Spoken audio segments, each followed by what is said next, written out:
নমস্কার বন্ধুরা, নতুন একটা দিন নতুন একটা ব্লগে তোমাদেরকে স্বাগত জানাই। যারা আমার নতুন বন্ধু আমার ব্লগটা দেখছো তাদেরকে অসংখ্য অসংখ্য ধন্যবাদ পুরো ব্লগটা দেখার জন্য। আশা করি পুরো ব্লগটা দেখতে তোমাদের ভালো লাগবে। তো এখন সকালবেলা নিচ থেকে কাজ টাজ করে চলে এসেছি।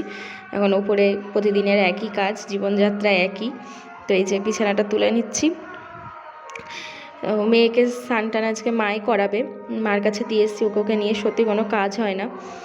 তো মা বাবা আবার আজকে একটু বিকেলে দিদিভাইয়ের বাড়ি যাবে, তো ভাবছি আমরাও একটু ঘুরতে যাব। তো ঘুরতে গেলে তোমাদের সাথে অবশ্যই শেয়ার করব, তোমরা দেখতে থেকো। আর যা গরম পড়েছে, এত গরম পড়েছে যে ভাবছি একটু ঘুরেই আসি, বাড়িতে টেকা যাচ্ছে না। আর আমাদের এই উপরের ঘর মানে এত গরম আমাদের বিছনা পুরো গরম হয়ে যায়, ফ্যানের হাওয়া তো গায়ে লাগে না। তাই ভাবছি চলো একটু মেয়েটাকে নিয়ে বাইরে থেকে ঘুরে আসি, একটু হাওয়া খেয়ে আসি।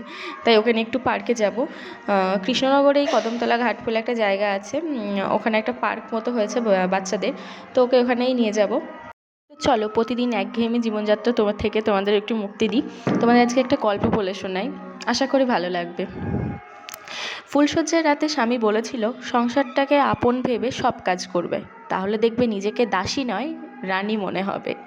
ধীরে ধীরে সংসারের দায়িত্বগুলো নিতে শিখলাম। স্বামীর কথাটা সবসময় মেনে চলি। সপ্তাহখানেক পর শাশুড়িমা বললেন, ফোন দেখে রান্না করো, তবু সিদ্ধ হয় না, লবণ ঠিক হয় না। কথাটা উনি হেসে হেসে বললেও বুঝতে পারলাম আমায় খোঁটা দিলেন। এরপর থেকে আরও তৎপর হয়ে উঠলাম, সব কাজ খুঁটিয়ে খুঁটিয়ে করি। একদিন পেঁপে কাটছি, তখন আমার শ্বশুর বললেন, মা একটু চা খেতে ইচ্ছা করছে।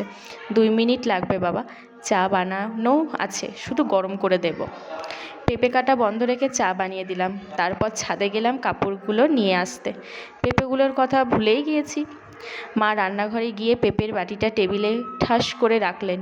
কঠিন স্বরে বললেন, পাকা পেঁপেগুলো কেটে রেখে দিয়েছ, মাছি ভনভন করছে তো, এগুলো কি আর খাওয়া যায়? মন কোথায় থাকে তোমার? একটা পেঁপের দাম কত জানো? মায়ের কথায় চোখে জল চলে এলো। আমি যতই আপন ভাবার চেষ্টা করি না কেন, ওনারা তো আপন ভাবে না।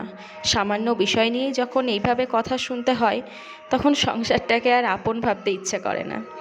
তো এটা একটা গল্প ছিল, কেমন লাগলো তোমরা বলো।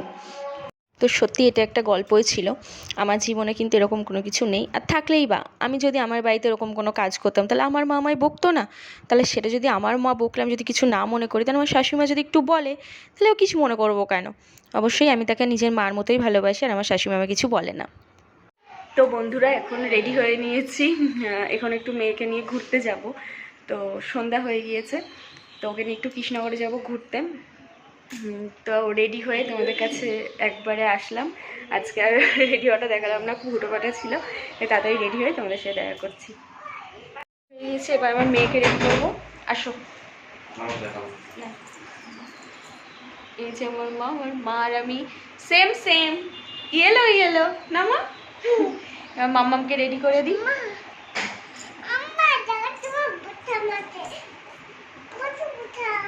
আসো তোমাকে রেডি করে দিই, টিপ পরিয়ে দিই, আসো। তো রেডি করে মেয়েকে নিয়ে বেরিয়ে পড়েছি। ঠাম্মা বলছিল সন্ধ্যের আগে বেরিয়ে যেতে, তো সন্ধে লেগে গিয়েছিলো, সন্ধে টন্ধে ঠাম্মা দেখালো, তারপরে বেরোলাম। তো আবার তাড়াতাড়ি বাড়ি ফিরতে হবে। তো চলো যাওয়া যাক। সত্যি বলতে এত গরম পড়েছে, এই রাস্তা দিয়ে যাচ্ছি তো মনে হচ্ছে যেন গাড়িতেই থেকে যাই, আর কোথাও মানে যেতে ইচ্ছে করছে না। জানি না ওখানে নদীর ধারে ঠান্ডা হাওয়া টাওয়া বইবে কিনা, বাড়িতে আর যেতে ইচ্ছে করছে না, এত গরম।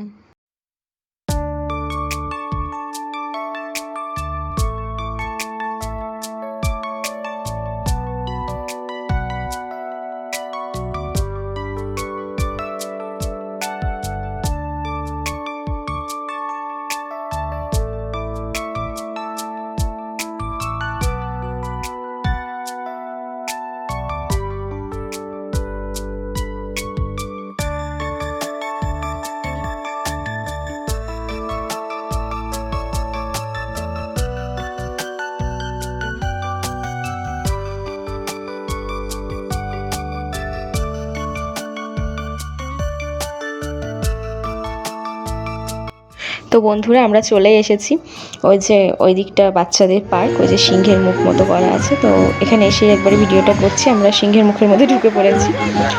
তো এই যে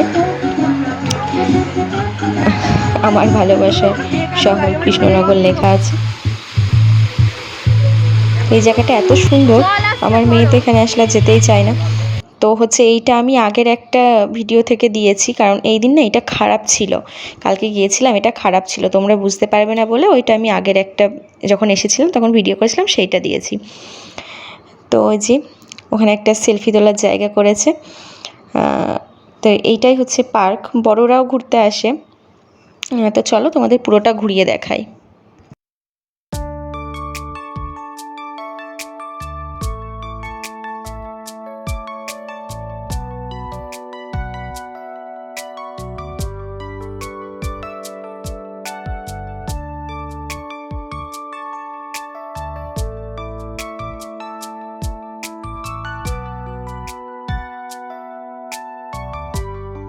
তো পার্কটা আমারও খুব ভালো লাগে, কি সুন্দর সবাই সেলফি তুলছে দেখেছেন। তো ভাবছি আমরা কি চলে যাবো না তো এত সুন্দর, আর বসার জায়গাগুলো কি সুন্দর, কাঠের গাছগুলোও কি সুন্দর, গোল গোল করে বেশ কাটা, খুব ভালো লাগে দেখতে। আর ওই যে নিচটা ওইদিকে হচ্ছে বাচ্চাদের পার্ক, মানে বাচ্চাদের দোলনা আছে দুটো, আর দুটো হচ্ছে স্লিপ আছে। তো আমার মেয়েকে দুবার নিয়ে এসেছি, ও না ভয়ে উঠতে চায়নি, আর আজকে বাড়ি থেকে আসার সময় বারবার বলছে আমি দোলনায় চড়বো। ওর বাবা বলছে ঠিক আছে চল চড়াবো।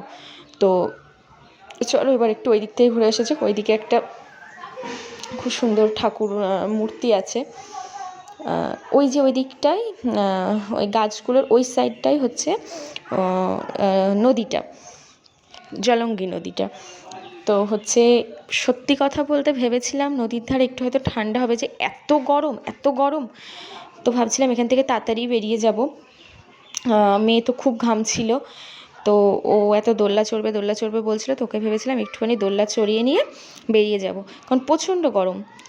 হ্যাঁ, তো ওই যে ওই দিকটা হচ্ছে এই যে ঠাকুরের মূর্তিটা, ওটাও আমার খুব দেখতে ভালো লাগে। তো ওটা দুর্গা ঠাকুরের মূর্তি, চলো তোমাদেরকে দেখাই।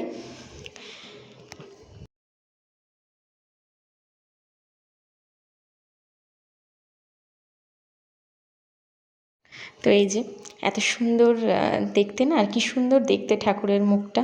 তো ওই মেয়েটা একটু ঠাকুরের মুখগুলোয় হাত বুলিয়ে দিচ্ছে, এমনি কখনো তো হাত বোলাতে পারে না, তো এখানে তার মনের আশা মিটিয়ে নিচ্ছে। আর এই যে এটা একটা ছোট্ট রেস্টুরেন্ট মতো, পার্কে যারা ঘুরতে আসে তার এখান থেকে কিছু খেতে পারে, স্ন্যাক্স জাতীয় খেতে পারে। তো এই যে আমার মেয়ে ভয়ে যাচ্ছে না, একটু মানে যেতে ভয় লাগছে, ওখানে অনেকজন আছে। তো এবার যাবে, ওর বাবা গিয়ে একটুখানি নিয়ে যাবে ওকে। আর এই যে আমি, এত গরম পড়ছে যে আমি আর সিঁদুর গলে যাচ্ছে মাথা ঘেমে, তো আমি একটু আমাকেও দেখিয়ে নিলাম। ওই যে আমার মেয়ে এখন গিয়েছে ওখানে, এবার ওকে দুটো ছবি তুলে দেবো।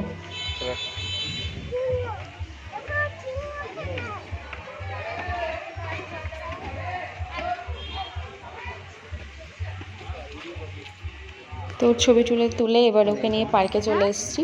তো পার্কে এসে দেখছি দুজনে অলরেডি দোল খাচ্ছে, তা ওদের অনেকক্ষণই দোল খেয়েছিল, মেয়ে বসেই ছিল যে না আমি আজকে দোল খাবোই। তো ওর বাবাকে বললাম চলো আগে ওকে স্লিপটা ঘুরিয়ে নিয়ে আসি, তারপর নামলে চড়িয়ে নেবো, কারণ এত গরম না দাঁড়ানো যাচ্ছিল না, প্রচণ্ড ঘামছিল ওর বাবা, আমিও খুব ঘামছিলাম। তো মেয়েকে এবার ওর বাবা একটু স্লিপে নিয়ে যাবে। এই যে আমার মেয়ে স্লিপে উঠছে, ও কখনো এসে বায়না করে না, এবার হচ্ছে একটু বড় হচ্ছে, তো ওর দেখে ওরও একটু শখ যাচ্ছে আমি একটু স্লিপে উঠবো। এই যে স্লিপে এখন উঠে যায়, তো ভয় লাগছে না একটু, অনেকক্ষণ ধরে একটু স্লিপ খেলেছিল। হ্যাঁ, এবার একটু বলছিলাম চলো, গরমে আর থাকা যাচ্ছে না, আর এবার ওকে দোল্লায় চড়াই, দোল্লাটা ফাঁকা হয়েছিল। তো এই যে ওর বাবা ওকে দোল্লায় চড়িয়েছে। তো প্রথম দিকে তো দোল্লা খাচ্ছিল, তারপরে বলছে মামার ভয় লাগছে, দিয়ে নেমে পড়েছিল অল্প একটু দোল্লা খেয়ে। তারপর এখান থেকে একটুখানি একটা রাস্তার ওপরেই, একটা ফুটপাতের ওপরেই একটা ছোট্ট রেস্টুরেন্ট মতো হয়েছে, ওটাও নতুন। তো এখানে গিয়ে একটু বসেছিলাম। তার আগে এই যে বলছি সবাইকে ছবি তুলতে দেখছিল, ও বললো মা আমি একটু ছবি তুলবো, তো একা দাঁড়াচ্ছিল না কিছুতেই, তারপরে শেষে একা দাঁড়িয়ে একটা ছবি তুলেছিল।